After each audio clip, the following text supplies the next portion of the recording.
Les doy nuevamente la bienvenida a este tiempo de estudio bíblico, en esta ocasión en el libro del profeta Daniel. Estamos en el capítulo 7 y aquí comienza una nueva sección dentro de este libro. El capítulo 6, allí se concluyó la sección mayoritariamente de carácter histórico, no exclusivamente, pero sí mayoritariamente. Ahora comienza una sección nueva, en la que vamos a ir analizando las diferentes visiones y profecías que Daniel recibió a lo largo de su dilatada carrera en Babilonia. Y esto, pues ya inmediatamente nos supone un cambio importante en el desarrollo del libro hasta ahora, hasta este momento. Ya no solo por el énfasis, que ya no es tanto la historia, sino ahora la profecía, pero también porque si bien en la primera parte hubo algunos momentos, algunas profecías, algunos sueños, todos ellos eran recibidos por otras personas. Daniel lo que hacía era interpretarlos. Por ejemplo, interpretó el sueño de Nabucodonosor en el capítulo 2, o aquella visión de la mano que escribía en la pared en la época de Belsasar. Eran cosas que ocurrían. Pero a partir de ahora, ya digo, a partir del capítulo 7, las visiones, las revelaciones las va a recibir directamente Daniel. Y en muchas ocasiones será un ángel quien le va a guiar para interpretar, para arrojar luz sobre el significado de todas estas revelaciones, de todas estas visiones. Iremos viendo, no en este capítulo, no en el capítulo 7, pero a partir de aquí, a partir de que comience la sección profética, pues sobre todo a partir del capítulo 8, veremos cómo también hay otros cambios. Ya el énfasis, el foco, no se concentra tanto en las naciones gentiles, aunque por el momento en el capítulo 7 sí, pero luego vamos a ir viendo cómo hay cierto cambio también en esto, para colocar el foco mayormente en el pueblo judío, en el futuro del pueblo judío, lo que le iba a acontecer en un futuro inmediato, pero también a largo plazo. Ese será otro tema que iremos viendo cuando desarrollemos los siguientes estudios con la ayuda del Señor. Ahora, en cuanto al capítulo 7, en el que nos vamos a centrar en esta ocasión, pues lo primero que todos los que lo han estudiado en profundidad concluyen es que hay un evidente paralelismo con la visión que ya se describió y se analizó en el capítulo 2. Recuerdan ustedes que allí Nabucodonosor tuvo un sueño que Daniel interpretó, una gran imagen colosal que implicaba en la interpretación la sucesión de diferentes reinos, y 4 reinos que finalmente eran sustituidos por un quinto reino que llegaría a ser eterno y divino, por supuesto. Ahora esta visión del capítulo 7 es muy parecida, realmente aborda las mismas cuestiones, y más de uno se ha preguntado por qué era necesario volver a repetir otra vez lo mismo. Si trata el mismo asunto y se llegan a las mismas conclusiones, ¿por qué volver a repetirlo? Y esto pues nos lleva a pensar en un detalle que, si bien es cierto que existen esos paralelismos, esos parecidos, pero hay un detalle que marca el contraste, que marca la diferencia entre una visión y otra. Y eso tiene que ver con quién recibió la revelación. En aquella ocasión fue Nabucodonosor, que como ustedes ya saben, pues era un hombre, un gobernante pagano. Para él, lógicamente, como gobernante pagano, los reinos de este mundo le parecían gloriosos. Él era el rey de Babilonia, un reino en su esplendor en aquella época. Y él se sentía satisfecho, al punto de que tenía arrebatos de sentirse incluso divino. ¿Recuerdan aquella vez que el Señor lo humilló porque él hablaba paseándose por aquellos jardines colgantes de Babilonia? ¿No es esta la gran Babilonia que yo edifiqué para mi gloria? se sentía, bueno, desde la perspectiva, ya digo, de un gobernante pagano, pues los reinos de este mundo podrían parecer, como él vio en aquella visión, una imagen colosal donde estaba hecha de metales nobles, la cabeza de oro, luego la plata, el bronce, el hierro, y finalmente en los pies ya el hierro mezclado con barro. Bueno, la gloria de los reinos de este mundo desde la perspectiva de un gobernante pagano. Ahora, en el capítulo 7, es verdad, la visión es muy similar, pero es recibida por un hombre de Dios, por Daniel, por el profeta Daniel. Y lo que a Nabucodonosor, como gobernante pagano, le parecían los reinos de este mundo algo glorioso, para el hombre de Dios, los reinos de este mundo, como vamos a ver a continuación, pues es una sucesión de bestias feroces, salvajes, asesinas, destructoras, a cuál de ellas peor, que se van sucediendo, devorándose unas a otras, acabando unas con otras. Para el hombre de Dios los reinos de este mundo son así. Por lo tanto, podemos decir que el capítulo 2 y el capítulo 7 presentan un contenido muy similar, pero desde distintas perspectivas. Desde la perspectiva tal vez humana, el hombre que se cree en la gloria de su civilización, y la perspectiva divina, reinos salvajes, bestiales. Esto lo vamos a ver ahora. En todo caso, como ya subrayamos en aquel momento al estudiar el capítulo 2, pues lo que vamos a volver a apreciar aquí es el conocimiento que Dios tiene del futuro de la historia de la humanidad. Dios conoce de antemano lo que va a ocurrir. En el capítulo 2 y en el capítulo 7 se describe con total exactitud aquello que vendría después, una sucesión de reinos, pero con una exactitud asombrosa. Está la precisión profética expresada aquí que, por supuesto, los críticos incrédulos esto les molesta mucho. Y han intentado desacreditar estos pasajes diciendo que no fueron escritos por Daniel, sino que fueron escritos muchos siglos después, una vez que todo eso había ocurrido. Es decir, para ellos lo que encontramos aquí no es profecía acerca del futuro, sino que fue escrito muchos siglos después por personas que escribieron la historia del pasado, lo que ya había ocurrido. Pero eso no es así. Y la evidencia documental no está en esa dirección, ni mucho menos.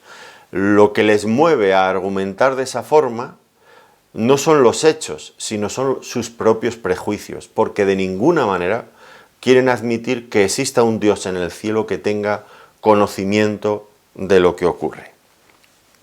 Pero es más, no solamente que Dios tiene el conocimiento de lo que va a ocurrir, sino, una vez más, lo que vamos a comprobar es que Dios es el soberano de la historia de la humanidad. Dios siempre tiene la última palabra en los asuntos de este mundo.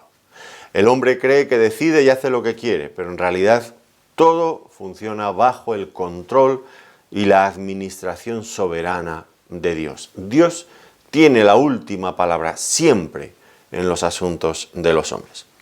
Y esto también lo vamos a considerar con la ayuda del Señor en esta ocasión.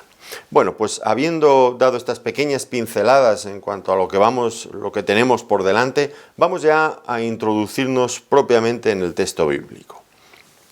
Y haremos como en ocasiones anteriores, no leeremos el capítulo entero, sino que iremos leyendo por partes y comentando. La primera va a ser en el capítulo 7, como hemos dicho, los versículos del 1 al 8, que dice así. En el primer año de Belsasar, rey de Babilonia, tuvo Daniel un sueño y visiones de su cabeza mientras estaba en su lecho. Luego escribió el sueño y relató lo principal del asunto. Daniel dijo, miraba yo en mi visión de noche, y he aquí que los 4 vientos del cielo combatían en el gran mar. Y 4 bestias grandes, diferentes la una de la otra, subían del mar. La primera era como león y tenía alas de águila. Yo estaba mirando hasta que sus alas fueron arrancadas, y fue levantada del suelo y se puso enhiesta sobre los pies a manera de hombre, y le fue dado corazón de hombre. Y he aquí otra segunda bestia, semejante a un oso, la cual se alzaba de un costado más que del otro, y tenía en su boca 3 costillas entre los dientes. Y le fue dicho así: levántate, devora mucha carne. Después de esto miré, y he aquí otra, semejante a un leopardo, con 4 alas de ave en sus espaldas. Tenía también esta bestia 4 cabezas, y le fue dado dominio. Después de esto miraba yo en las visiones de la noche, y he aquí la 4ª bestia, espantosa y terrible, y en gran manera fuerte, la cual tenía unos dientes grandes de hierro. Devoraba y desmenuzaba, y las sobras hollaba con sus pies, y era muy diferente de todas las bestias que vi antes de ella, y tenía 10 cuernos. Mientras yo contemplaba los cuernos, he aquí que otro cuerno pequeño salía entre ellos, y delante de él fueron arrancados 3 cuernos de los primeros. Y he aquí que este cuerno tenía ojos como de hombre y una boca que hablaba grandes cosas. Estuve mirando hasta que fueron puestos tronos, y se sentó un anciano de días, cuyo vestido era blanco como la nieve y el pelo de su cabeza como lana limpia. Su trono llama de fuego, y las ruedas del mismo fuego ardiente. Bueno, lo dejamos aquí. Había dicho que iba a leer hasta el versículo 8, pero he leído hasta el 9. No pasa nada. Bien, la primera cosa que notamos es que, una vez más, todas las profecías y todos los relatos que va introduciendo Daniel van fechados para, en fin, salir al paso de lo que vendría después, estos críticos que les he dicho antes. Daniel fecha cada una de las cosas, de las visiones, de las cosas que le ocurren. Y nos dice que esto ocurrió en el primer año de Belsasar, rey de Babilonia. Con lo que ya la primera cosa que notamos es que esto no sigue un orden cronológico con lo que estudiamos anteriormente, porque si recuerdan, pues ya vimos que el imperio babilónico había sido conquistado por los medopersas. Y eso pues ocurre al final del capítulo 5, y el capítulo 6 ya habla del gobierno persa. Así que no guarda un orden cronológico, porque Belsasar era un descendiente de Nabucodonosor, rey en Babilonia, que lo vimos en el capítulo 5. Y si se trata del primer año de su reinado, esto nos llevaría al año 553 a.C. Y esta es la primera visión que, como he dicho antes, tuvo directamente Daniel. Dice que él habla de sueños y visiones. Bueno, no sé, yo no soy un especialista para diferenciar apropiadamente sueños de visiones. Tal vez la cuestión es que un tipo de revelación la recibiera mientras estaba despierto, otra mientras estaba dormido, o quizás estaba en un estado consciente o en un estado inconsciente, no sé, o igual simplemente son términos sinónimos para referirse a la misma cosa. En todo caso, lo que puedo estar totalmente seguro, y ustedes también, es que en ambos casos, tanto los sueños como las visiones tenían el mismo nivel de inspiración divina. Luego, otro detalle muy importante, por lo que antes estaba mencionando, es que dice que Daniel, luego que recibió esto, escribió el sueño y relató lo principal del asunto. Fíjense qué importante. Luego escribió el sueño. Daniel escribió el sueño. Los críticos dicen que antes de que la palabra de Dios llegara a estar en este formato escrito, pues hubo un largo periodo de tradición oral, cuando las personas se lo contaban unos a otros, así hasta que pasaron varias generaciones y finalmente llegó alguien que decidió poner por escrito lo que circulaba en sus días, que en la mayoría de los casos no tenía nada que ver con lo que había ocurrido de verdad.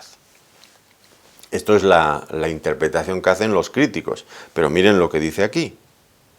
luego escribió el sueño. Daniel escribió el sueño, no pasaron varias generaciones, no fue otro, fue él quien escribió el sueño.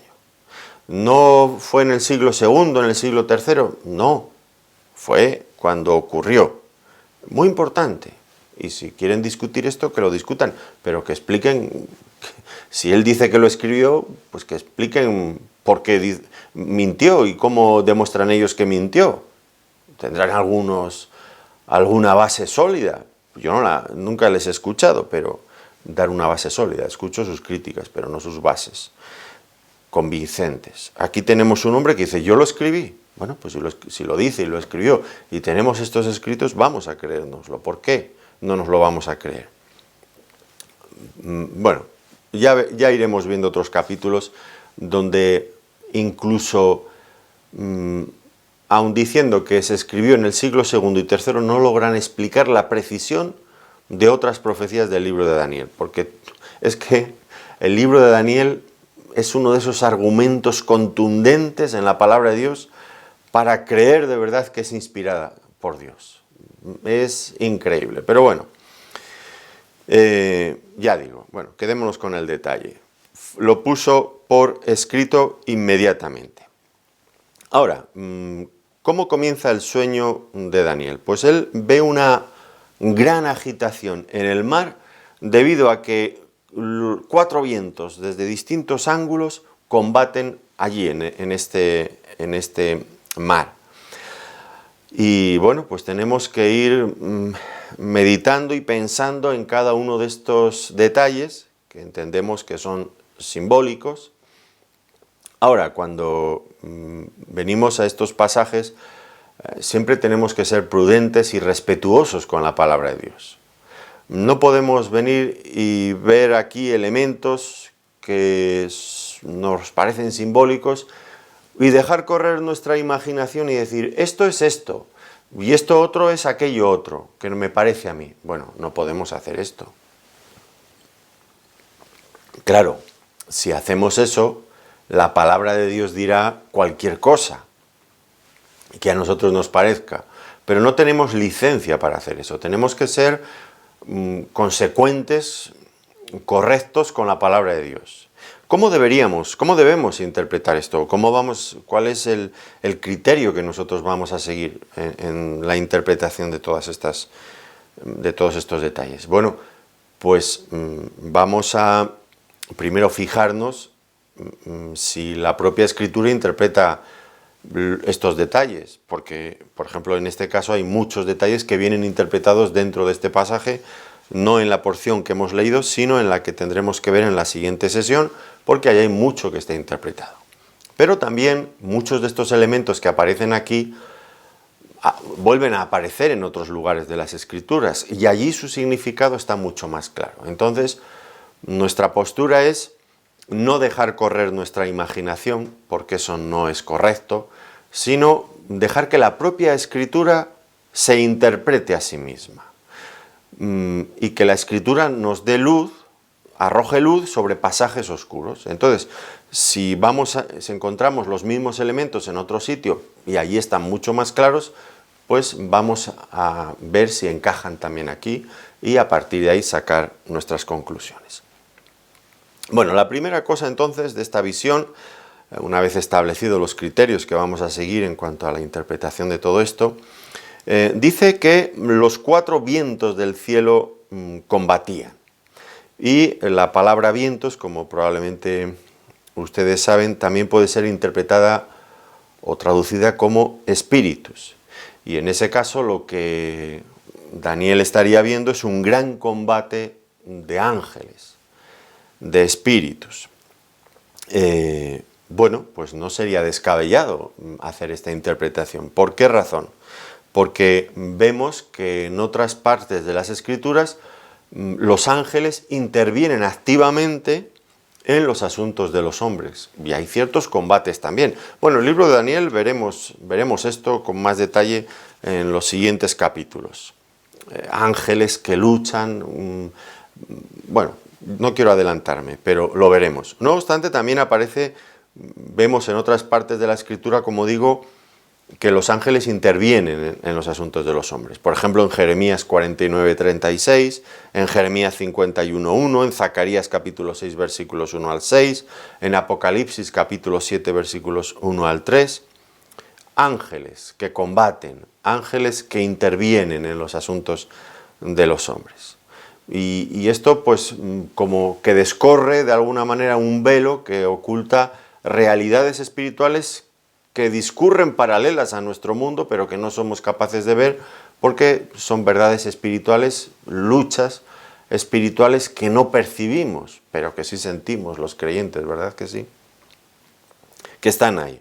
Bueno, aquí de lo que se habla es de 4 vientos del cielo, desde todas las partes. Hay un combate muy grande, muy grande. Combatían, dice, en el gran mar. Y en la Biblia el mar Mediterráneo era conocido como el mar grande. Esto lo pueden ver en Números, en el capítulo 34, los versículos 6 y 7, y en Josué, capítulo 1 y versículo 4. El mar grande, el mar Mediterráneo. Bueno, esto pues puede tener sentido, puede tener lógica, porque luego vamos a ver que esas 4 bestias, igual que las 4 partes de la estatua que había visto Nabucodonosor, pues el propio texto interpreta que son 4 reinos, y estos reinos están en torno al mar Mediterráneo, así que podría ser lógico. Ahora, en otras partes, el mar, el gran mar, pues, es una alusión, se utiliza como una alusión a las naciones de este mundo. Las naciones vistas como un mar, como un gran mar. Eso lo podríamos ver en Daniel, en el capítulo 7 y versículo 17, que luego lo veremos. Estas 4 grandes bestias son 4 reyes que se levantarán en la tierra. Así que ya nos anticipa que pueden ser también las naciones vistas como un gran mar. Pero también en el Salmo 65:7, en Isaías 17, versículos 12 y 13, en Apocalipsis 17, versículo 15. En todo caso, lo que viene a introducirnos esta visión es en una gran turbulencia internacional. Ustedes saben que normalmente el viento sopla de una sola dirección, y aquí vemos que los vientos soplan de las 4 direcciones. Es decir, de los 4 puntos cardinales simultáneamente, algo ilógico en cuanto a lo que es el viento material, el viento físico que conocemos, ¿no? Pero es que creo que lo que viene aquí no es hablarnos simplemente de viento. Aquí hay grandes conflictos espirituales en los que están involucrados seres angelicales, pero también las propias naciones. Las naciones de un lado y del otro. Es un conflicto internacional que incumbe a todo el mundo. Esta es la idea que nos está presentando, entiendo, el profeta Daniel. Y ahora dice a continuación que de este mar agitado, Daniel vio subir 4 bestias grandes, diferentes la una de la otra, que como acabo de leer en el versículo 17, la interpretación que el propio Daniel recibe, ya se le explica que son 4 reinos con sus características especiales, particulares. Cada uno de ellos tenía su propia identidad. Sin embargo, lo que vamos a ver es que todas ellas compartían el mismo carácter brutal, irracional y bestial. Es verdad, tienen señas de identidad propia, pero cada uno de esos reinos, pero todos son iguales en el fondo. Son iguales, son igual de animales, de bestiales. Y todas ellas infunden la misma sensación de terror al profeta. Lo iremos viendo también poco a poco. Veamos entonces la primera de ellas. Dice que era como león y tenía alas de águila. Está claro que debemos interpretar esto como un símbolo, porque no existe un león con alas. Esto no, en el reino animal, bueno, ni esta bestia ni las siguientes que vienen a continuación. Son símbolos. Son símbolos. Aquí el primero pues es muy gráfico. león con alas de águila y combina la fuerza del león con la velocidad, la destreza del águila.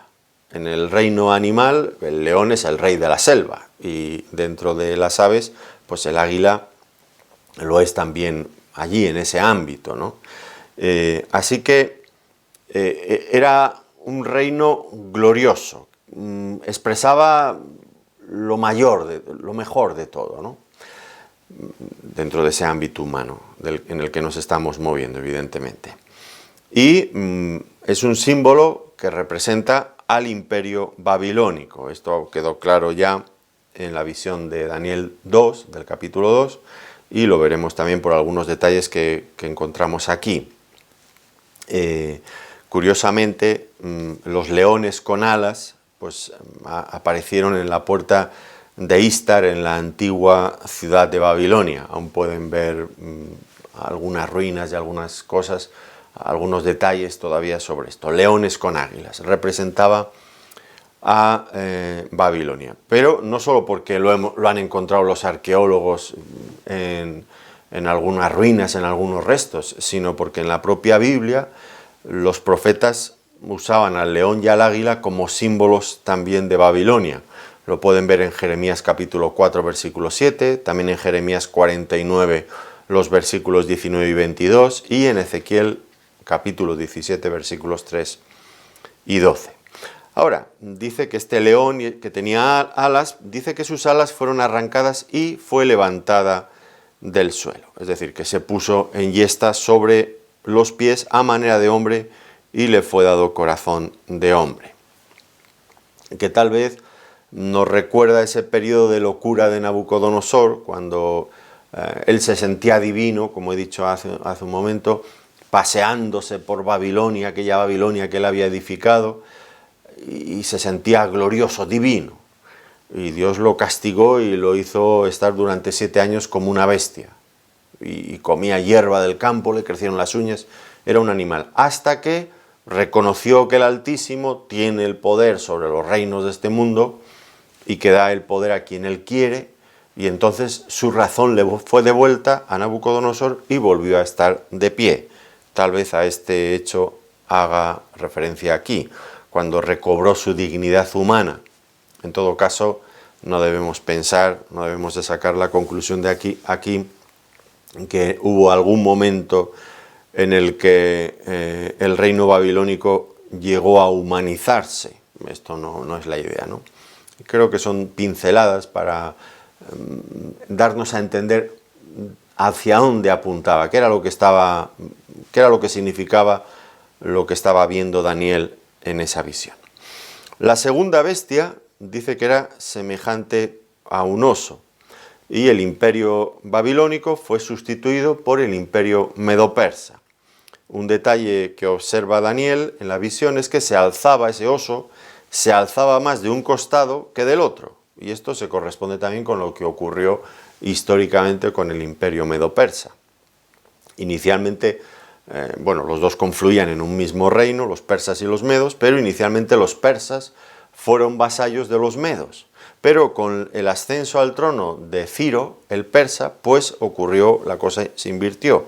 Y a partir de ese momento, la supremacía, la preeminencia la tenían los persas dentro de esa alianza del imperio medo-persa.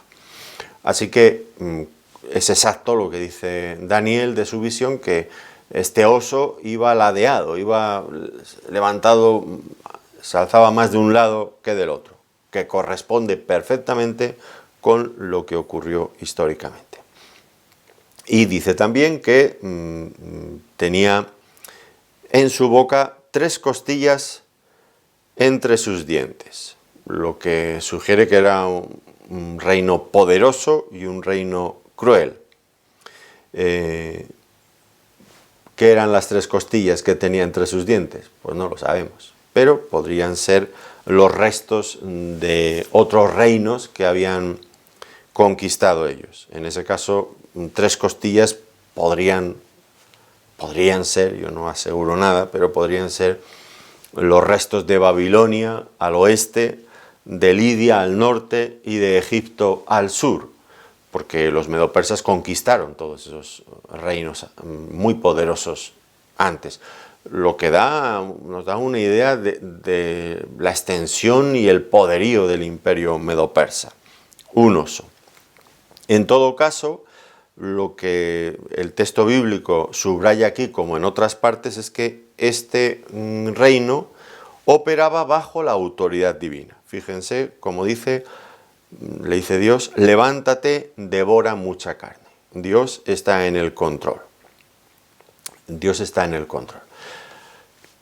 Ellos podrían pensar que habían conseguido la extensión de ese reino y toda su gloria por ellos mismos, por su sabiduría, por su inteligencia, por su poderío militar, por sus estrategias, pero en realidad era Dios quien les daba el poder. Levántate, devora mucha carne.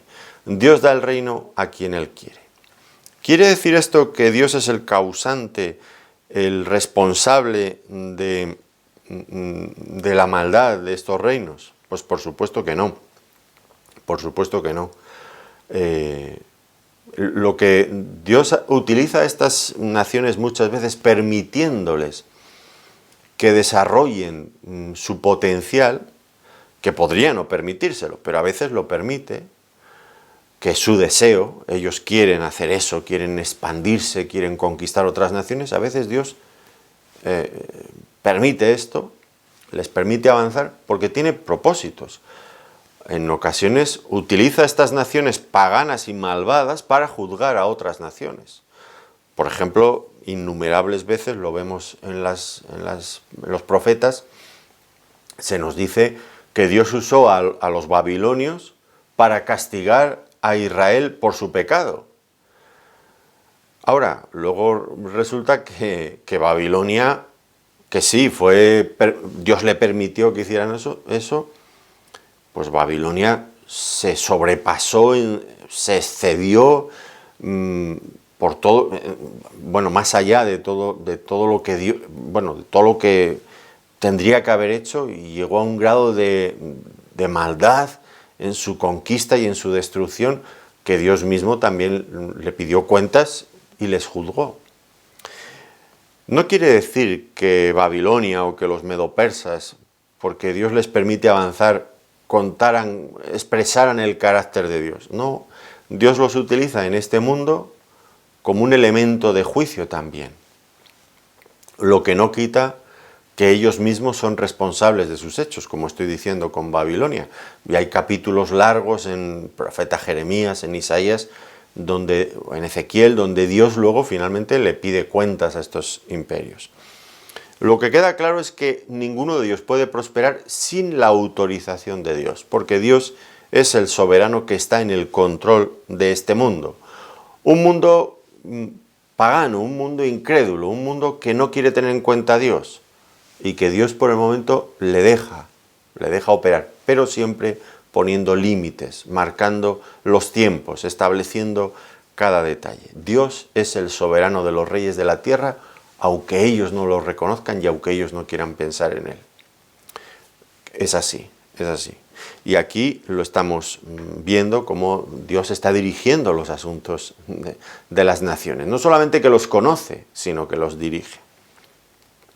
La tercera bestia dice semejante a un leopardo, con 4 alas de ave en sus espaldas. Así que si el leopardo sobresale por la velocidad de su ataque, no sé si hay algún animal que le supere en esto, la velocidad de su ataque, pues ahora la vemos potenciada por las alas en su espalda.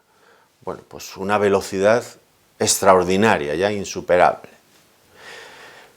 que por la información que tenemos aquí en el próximo capítulo, en el capítulo 8 y en el capítulo 2, pues sabemos que representa a la monarquía griega, especialmente bajo su apogeo con la figura de Alejandro Magno, que ha sido estudiado y admirado por infinidad de historiadores. Las conquistas de Alejandro Magno de los años 334 al 330 a.C., un hombre muy joven, murió con 32, 33 años, y sus conquistas las realizó en 3, 4 años, 3 años y pico quizás, y conquistó todo lo que había sido el imperio medo-persa, que había alcanzado una extensión enorme, enorme, pero es que Alejandro Magno aún llegó incluso hasta la India.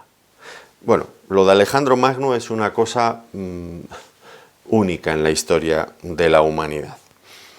El leopardo con alas, ese hombre que iba constantemente avanzando, avanzando, imparable, lo conquistaba absolutamente todo.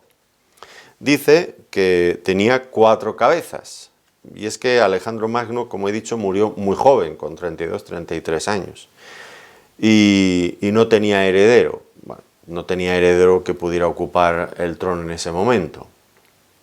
Así que su reino se dividió fundamentalmente entre 4 de sus generales, y seguramente a esto hace referencia esas 4 cabezas, que llegan a ser 4 reinos divididos entre sus generales. Ptolomeo, que se queda con la parte de Egipto; Casandro, que gobierna en Macedonia y Grecia; Seleuco en Siria y Babilonia; y Lisímaco en Tracia. Estos 2 de estos, los Ptolomeos y Seleuco, los descendientes de estos, tendrán mucha importancia y aparecerán en un capítulo muy complicado, que es el capítulo 11. Veremos en detalle las luchas entre ellos, en el norte, en el sur, y sus descendientes. Bueno, será un capítulo difícil, pero importante en todo caso. Ahora, lo que se dice aquí es lo mismo que hemos visto con los medo-persas, la segunda bestia. Y es que le fue dado dominio. Alejandro Magno, y los historiadores pueden pensar qué lumbrera era aquel hombre, qué genio militar, qué carácter, qué carisma. Bueno, pueden pensar lo que quieran de Alejandro Magno, y seguramente tenía muchas de esas cosas, no lo discuto. Pero por encima de todo eso estaba Dios, que le daba el dominio. Nada habría conseguido si Dios no le hubiera permitido esas grandes victorias. Por eso mismo, Dios permite, pero los hombres son responsables de sus actos. Ellos tendrán que dar tarde o temprano cuenta de lo que han hecho. Y la 4ª bestia dice que era espantosa y terrible, y en gran manera fuerte. Noten que en esta ocasión no se compara con ningún animal conocido en esta tierra. Es indescriptible. Es extremadamente espantosa y terrible. En la visión de Daniel 2, del capítulo 2, la visión que tuvo Nabucodonosor allí, esta 4ª bestia serían los pies, las piernas de hierro, y los pies de hierro mezclado con barro, que entendemos hace referencia al Imperio Romano, un imperio que fue caracterizado por su fuerza y su organización, al mismo tiempo que por su crueldad y también por su jactancia. Tenía unos dientes grandes de hierro, devoraba y desmenuzaba, y las sobras hollaba con sus pies, y era muy diferente de todas las bestias que vi antes de ella. Ahora Daniel va a hacer notar algunas características adicionales de esta bestia que luego va a ampliar en su interpretación. ¿Cuáles son estas características? Bueno, la bestia tenía 10 cuernos. Luego de entre esos 10 cuernos surgió un cuerno pequeño que, cuando fue saliendo, desplazó a 3 de los primeros. De esos 10, 3 fueron desplazados y finalmente arrancados. Y este cuerno tenía ojos como de hombre y una boca que hablaba grandes cosas.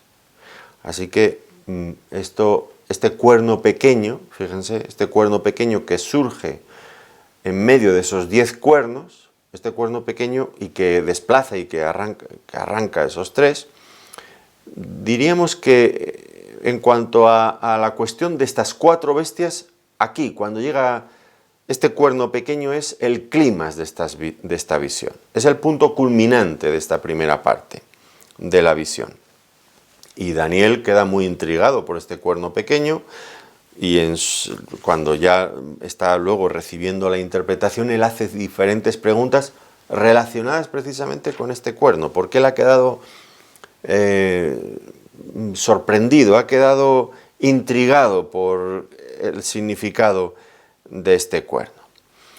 En principio, pensamos que esta cuarta bestia tenía que ver, como he dicho, con el Imperio Romano, que tuvo su fin en el siglo XI, aunque ha habido diferentes intentos, iniciativas, incluso en esta época moderna, para reavivar aquel antiguo ideal. Y eso sigue en la mente de muchos gobernantes. Probablemente ese antiguo imperio romano vuelva a resurgir y sea el escenario de la manifestación de este cuerno pequeño, que como veremos luego más adelante, es la bestia, esa bestia terrible que habla cosas blasfemas contra Dios y que por Apocalipsis 13 pues es identificado con el mismo anticristo. Pero eso tendremos que ir viéndolo con más detalle más adelante, ¿no? Cuando surja la interpretación de Daniel. Bueno, pues aquí concluye lo que es la visión de las cuatro bestias, pero nuestro texto avanza y ahora volvemos a leer en el versículo 9 hasta el versículo 12, porque después de esta visión aparece una visión gloriosa, la visión de un anciano de días. Todo cambia de repente. Vamos a verlo. Capítulo 7, versículo 9 dice: estuve mirando hasta que fueron puestos tronos, y se sentó un anciano de días, cuyo vestido era blanco como la nieve, y el pelo de su cabeza como lana limpia. Su trono llama de fuego, y las ruedas del mismo fuego ardiente. Un río de fuego procedía y salía de delante de él. Millares de millares le servían, y millones de millones asistían delante de él. El juez se sentó, y los libros fueron abiertos. Yo entonces miraba a causa del sonido de las grandes palabras que hablaba el cuerno, miraba hasta que mataron a la bestia, y su cuerno fue destrozado y entregado para ser quemado en el fuego. Habían también quitado a las otras bestias su dominio, pero les había sido prolongada la vida hasta cierto tiempo. Bueno, qué hermoso que por fin hay un cambio, ya no hay más bestias. Y ahora lo que nos encontramos es que esa sucesión de reinos humanos, a cuál de ellos más bestial, es sustituida, finaliza con la aparición de un anciano de días que está sentado en un trono de fuego ardiente. Está sentado en un trono de fuego ardiente listo para juzgar. Esto es lo que se nos está presentando aquí. Recuerdan, estamos intentando establecer en todo momento el paralelismo con el capítulo 2, la visión del capítulo 2. Allí, la estatua que vio Nabucodonosor, una gran piedra se desprende de un monte que desmenuza, que es arrojada contra esa imagen, la desmenuza y se convierte, aparece a partir de ahí un gran monte que llena toda la tierra y que viene a ser un reino, el reino de Dios, un reino glorioso, un reino universal, un reino eterno, el reino divino. Es decir, tanto en el capítulo 2 como en el capítulo 7, la imagen que vio Nabucodonosor, las cuatro bestias que está viendo Daniel, son sustituidas para dar lugar, esos cuatro reinos van a dar lugar finalmente, van a ser sustituidos por el reino de Dios. Con esto concluye lo que es el Día del Hombre, un concepto importante en Daniel, en el profeta Daniel, el Día del Hombre. Estos reinos, cuando el hombre hace lo que quiere, bajo el dominio de Dios, por supuesto, Dios pone límites en cada momento y permite o impide ciertas cosas, pero es el Día del Hombre, el hombre hace lo que quiere, él establece lo que quiere hacer, él decide, piensa sin tener en cuenta a Dios. Ya digo, dentro de los límites que Dios mismo le impone, por supuesto. Pero es el día del hombre. El hombre piensa en sus preferencias, en lo que él quiere. No está buscando en darle la gloria a Dios. Está buscando en su propia gloria, su propio prestigio, su propia voluntad. Lo que a él lo que al hombre le da la real gana. Aquí tenemos esa expresión. No sé si, supongo que quizás ustedes también la conocen. Hacemos lo que nos da la real gana. Bueno, pues el día del hombre, cuando el hombre gobierna y no quiere tener en cuenta a Dios, será sustituido por otro concepto muy, muy importante, no solo en Daniel, sino en todos los profetas del Antiguo Testamento, en algunos más que en otros. El día del Señor, el día del Señor. El día del Señor en contraste con el día del hombre. Ahora, esa transición del día del hombre al día del Señor no va a ser una transición negociada, no va a ser una transición dulce, amistosa, no tiene nada de todo eso. El día del Señor se impondrá solamente cuando Dios venga a juzgar y a condenar a sus enemigos. No hay otra forma de establecer el reino de Dios en este mundo. Esto es lo que nos dice Daniel.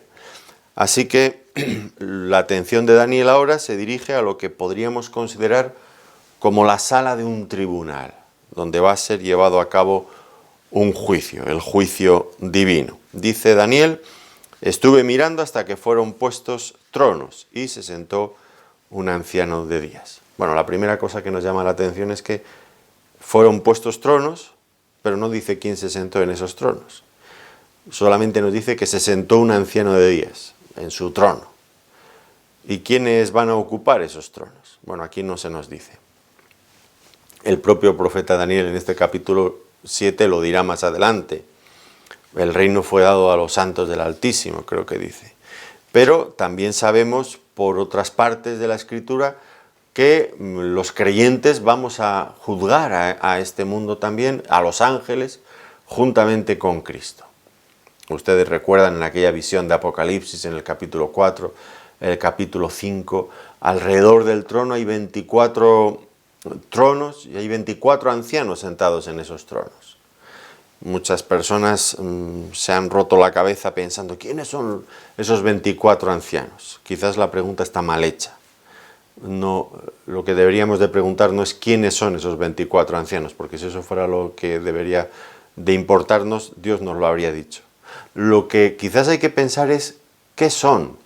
Son ancianos, ¿verdad? Son ancianos. No sabemos, nunca se dice de los ángeles que los ángeles envejezcan, pero en cambio algo peculiar, algo identificativo de los seres humanos es que envejecemos. Ancianos, identificamos con hombres. Quienes estaban sentados alrededor del trono eran hombres. Hombres ancianos, quizás simbolizando la madurez, haber llegado a un momento de plenitud en su vida, de plenitud espiritual, ya en la gloria con el Señor. Bueno, pues los creyentes juzgando juntamente con Cristo. Aunque por el momento aquí no se nos dice quién se sienta en esos tronos, así que lo dejamos para más adelante. Y nuestra atención queda centrada en el anciano de días. Anciano de días, que creo que viene a enfatizar la eternidad de este personaje, que no puede ser otro nada más que Dios mismo, el que vive por siempre, el eterno Dios. Y aquí ya empiezan las grandes diferencias. Los reinos simbolizados por esas bestias fueron reinos temporales. Uno terminó porque fue conquistado, asimilado por otro reino. Pasó a la historia. Otro, lo mismo. Otro, lo mismo. Hasta que se sienta el anciano de días, que es eterno y que su reino no conoce fin. Es el reino de Dios. Por lo tanto, aquí este título, el anciano de días, pues viene a hablarnos de su eternidad y que su reino es diferente a los otros porque no es temporal, es eterno. Y como ya he dicho, pues bueno, antes de establecer su reino, será imprescindible que juzgue a los hombres. Y a la hora de juzgar, se nos presenta a este juez divino y se nos dice que su vestido era blanco como la nieve y el pelo de su cabeza como lana limpia.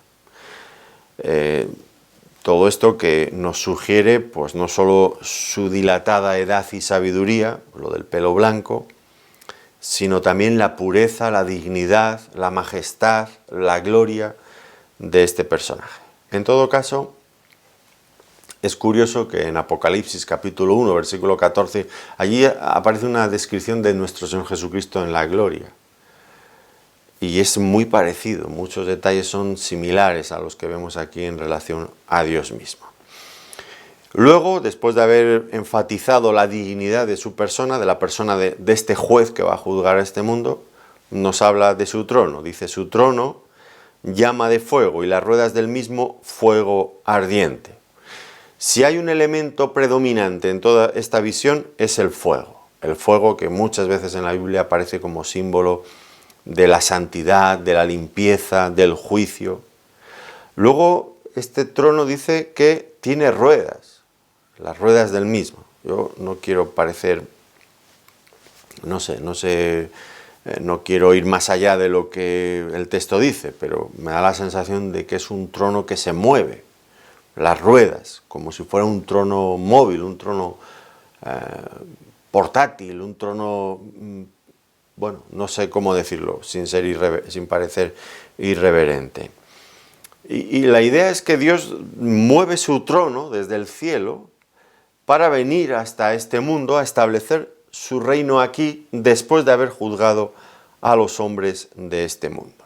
Dios se desplaza en su trono de gloria para juzgar y viene a juzgar a este mundo,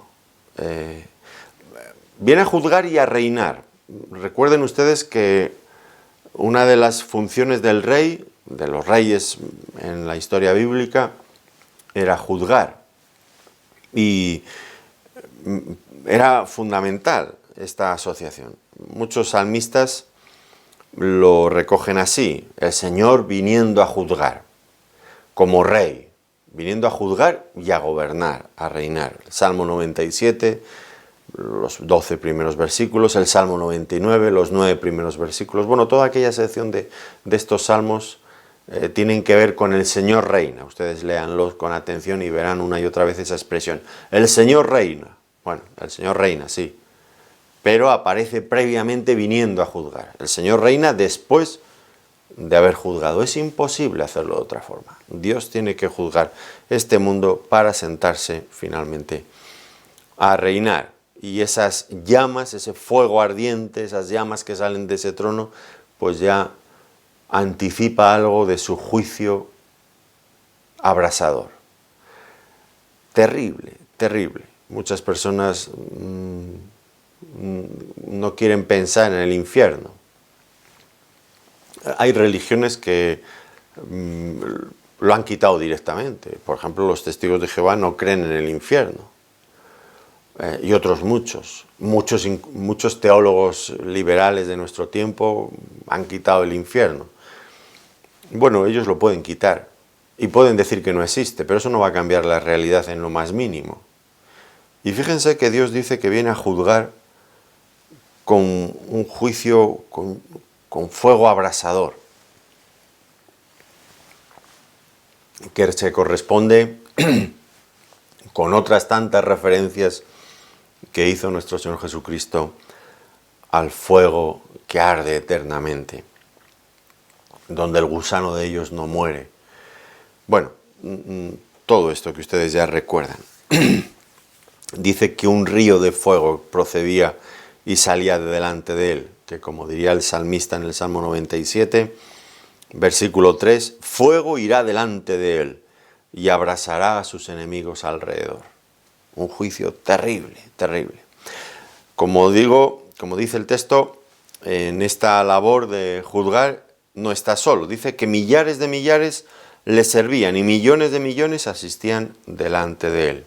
¿Quiénes son estos siervos, estos miles, estos millones? Pues muy probablemente sean ángeles, pero también sean hombres juzgando con Dios. Y comienza el juicio. Dice, el juez se sentó y los libros fueron abiertos. ¿Cuáles son estos libros? Pues esta escena es muy parecida a la que encontramos en Apocalipsis, en el capítulo 20, los versículos 11 al 13. Y allí pues hay un juicio, una escena de juicio, los libros son abiertos. Se puede referir al libro de la vida, donde están inscritos los que han creído en el Cordero, que fue sacrificado, y que es Cristo, han creído en Cristo, y sus libros y sus nombres han quedado inscritos en el libro de la vida. Pero también pueden ser abiertos, pueden referirse a esos otros libros donde quedan recogidas todas las obras, los pensamientos, los hechos de los hombres impíos. Es la base judicial sobre la que van a ser condenados, la base documental para el juicio, diríamos. Y bueno, todos los actos de la humanidad han quedado registrados. De esto hay muchas partes de la Escritura donde se hace, tanto del libro de la vida como del libro donde los hechos de los hombres quedan recogidos. Dios tiene memoria de todas estas cosas. Entonces, este juicio, esta escena de juicio. Ahora, podría pensarse que una escena así, pues es un momento triste, pero aparece, como siempre en la palabra de Dios, aparece descrito como un momento de suprema alegría. Dios viene a juzgar y a destruir a sus enemigos. Es considerado en la Biblia como una buena noticia. Y en parte creemos que lo es, evidentemente. Porque esos reinos descritos como bestiales son sustituidos, son quitados para dar lugar al reino de Dios. Esas bestias aterradoras que iban destruyendo por todos los lados a su paso. Porque sí, podemos pensar en Alejandro Magno como un general brillante, y toda la muerte, toda la devastación, toda la pobreza, todo lo que sembró a su paso. Podemos pensar en alguien a quien hay generales, y les he escuchado a veces, que hablan elogiosamente de Alejandro Magno como una figura inspiradora. Pero hay que pensar en todo el daño, en todo el dolor que aquellos hombres generaron. Bestias. Bueno, pues es una buena noticia que eso va a terminar para dar lugar al reino de Dios. Pero, por supuesto, esto no va a ser visto con alegría por los hombres impíos. Ellos no lo van a interpretar así, porque, entre otras cosas, ellos van a sufrir la condenación. El futuro va a ser visto de forma muy diferente por los creyentes que por los que se han rebelado, están en rebeldía y no quieren aceptar el señorío de Dios en sus vidas. Ese momento de juicio marcará el fin de su arrogancia, de su orgullo, de su altivez. Quedarán postrados a los pies de Dios. Como dijo Pablo cuando escribía a los Filipenses, hablando del Señor Jesucristo, le ha sido dado un nombre que es sobre todo nombre, para que en el nombre de Jesús se doble toda rodilla y toda lengua confiese que Jesucristo es el Señor, para gloria de Dios Padre. Y todas las personas que en el día de hoy permanecen en incredulidad, manteniendo arrogantemente su actitud contra Dios, en ese momento serán juzgados. Dios establecerá su reino y será visto de forma muy diferente por los creyentes que por los incrédulos. Ahora, a partir de aquí, Daniel está intrigado, como ya hemos visto antes, he mencionado antes y ahora ya él lo manifiesta, está intrigado por esa última bestia y el cuerno ese pequeño que aparece allí. ¿Quién es? ¿Quién es? Pues dice que este cuerno pequeño, que surge de la cuarta bestia, dice que sus palabras eran arrogantes y blasfemas. Pero él también será consumido por el fuego. Mataron a la bestia, dice, y su cuerpo fue destrozado y entregado para ser quemado en el fuego. Aquí una cosa, luego hablaremos, bueno, en la siguiente sesión hablaremos más de esta bestia, de este cuerno pequeño. En la siguiente sesión y en los próximos capítulos, porque es un elemento recurrente, aparece una y otra vez. Aquí hay una cuestión importante, una diferencia importante. Los otros reinos fueron destruidos por otros reinos que le sucedieron, pero esta bestia, este cuerno pequeño, fue destruido no por ninguna acción militar, sino por una intervención directa de Dios mismo, juzgando a esta bestia. Que, como digo, pues es ese cuerno pequeño que aparece dentro, en el contexto de la última bestia, de la cuarta bestia, pues tiene que ver con el anticristo que encontraríamos en Apocalipsis en el capítulo 13. Dice que los otros reinos habían también quitado a las otras bestias su dominio, pero les había sido prolongada la vida hasta cierto tiempo. ¿Qué quiere decir esto? Las primeras bestias, que les había sido prolongada su vida hasta cierto tiempo. Bueno, pues que aunque habían perdido su dominio, pero algo perduraba de aquellos reinos. ¿Qué era lo que perduraba? Bueno, pues quizás la cultura que había sido asimilada por los reinos, por las naciones que las subyugaron. Por ejemplo, podemos pensar cómo el Imperio Romano asimiló y mantuvo la cultura griega, la cultura helénica, de los reinos que conquistaron. Bueno, pues todo esto se mantuvieron ahí, sin dominio efectivo, pero había un pozo, hay algo que quedaba, ¿no? Hasta cierto tiempo, les fue prolongada la vida hasta cierto tiempo, algo de su existencia quedaron, hasta que finalmente fueron destruidos por el juicio de Dios. Bueno, tenemos que terminar aquí, pero al hacerlo, tenemos que hacerlo con esta nota de alegría, de satisfacción, de esperanza, de consuelo. ¿Por qué? Sí, es verdad, el juicio de Dios puede ser una mala noticia para aquellos que no son creyentes, pero pueden dejar de ser incrédulos para ser creyentes. Es importante que sepan qué es lo que va a ocurrir finalmente. No se fíen de los críticos liberales que dicen todo eso es mentira. No. Este libro es una evidencia clarísima a favor de la inspiración de Dios. Digo esto porque Dios no habla por hablar. Dios dice lo que va a hacer. Lo anuncia de antemano, como lo hizo con Israel, por medio de profetas, anunciando una y otra vez. Las personas tienen evidencias, tienen información, saben lo que va a pasar. No se coloquen en el lado equivocado de la historia, colóquense en el lado correcto. Cristo, el Dios eterno, tiene el derecho de reinar en este mundo y sobre nuestras vidas. Reconozcámosle ahora como el Señor de nuestras vidas, como nuestro Rey. Vivamos para servirle. Y entonces su juicio será una buena noticia. Y desde luego que lo es. Desde luego que lo es. Pero ¿qué otra esperanza puede tener la persona que se levanta contra Dios? ¿Qué otra esperanza? Algunas veces podemos pensar que los reinos de este mundo es simplemente un movimiento circular. Un reino se establece, llega a su momento de apogeo, a su clímax y empieza en un proceso de declive hasta que finalmente viene sustituido por otro. Y es la historia de estos cuatro reinos, un movimiento circular, una y otra vez, lo mismo, una y otra vez lo mismo. Y podríamos pensar que esto no va a acabar nunca. ¿Y si eso no va a acabar nunca? Y cada uno de los reinos es más voraz, más cruel, más bestial. ¿Qué esperanza es la que tiene el ser humano? Pues aquí tenemos la esperanza cristiana, la esperanza de que un día Dios va a venir a intervenir en juicio en este mundo para establecer su reino. Y su reino va a ser diferente a todos los demás. Hay esperanza, y es una buena esperanza, es una esperanza gloriosa.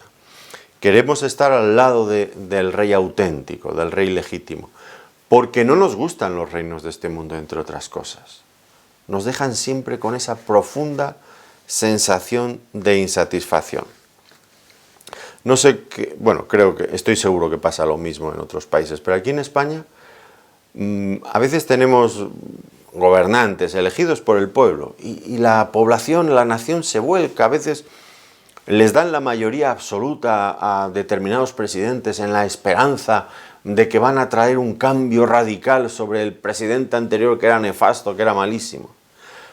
Y empiezan su andadura, la nueva legislatura, con esa expectación, la gente está ilusionada, pueden en pocos días llegar a tener unos niveles de popularidad muy alta. Cuando acaban su legislatura, su gobierno, su periodo de gobierno, 4 o 8 años, depende de lo que duren, si vuelven a ser reelegidos, cuando finalmente acaban, yo no sé si ha habido algún presidente en la historia de España que cuando acaba, la nación no está hasta la coronilla de ellos, hartos, una sensación de hartazgo, de ya no quererlos más, y vuelven otra vez a poner sus expectativas y sus esperanzas en el nuevo presidente. Otra vez entramos en el mismo ciclo de ilusión, para luego de decepción al final. Siempre es lo mismo, siempre es lo mismo. ¿Y vamos a tener siempre eso? Pues parece que, tal como el hombre moderno piensa, eso es lo que va a ser una y otra vez. Pero hay algo que la palabra de Dios nos dice y que trae esperanza al hombre de este mundo. Incluso a los que no creen, si creyeran tendrían esperanza. Un reino diferente, el reino de Dios, que va a irrumpir con poder, con justicia en este mundo. Esa es nuestra esperanza. Y nosotros oramos como el Señor nos enseñó a orar. Venga tu reino. Deseamos ese momento. Deseamos ese momento. El momento en que Dios cambie este mundo, finalice el día del hombre para dar lugar al día del Señor. Porque lo que el hombre puede dar de sí ya lo sabemos. Queremos algo diferente. Algo que sea tan diferente para que dé lugar realmente a lo que Dios puede hacer. Será un reino glorioso. Bueno, ya empezamos a disfrutar ahora de nuestra esperanza, pero esperamos que esto se realice y se consuma. Mientras tanto, sigamos adelante sirviendo al Rey legítimo, a aquel que va a gobernar este mundo definitivamente. Nos volveremos a encontrar con la ayuda del Señor para seguir analizando este interesante pasaje y que nos va a introducir de lleno en la visión del Hijo del Hombre, que por supuesto no es otro sino nuestro Señor Jesucristo.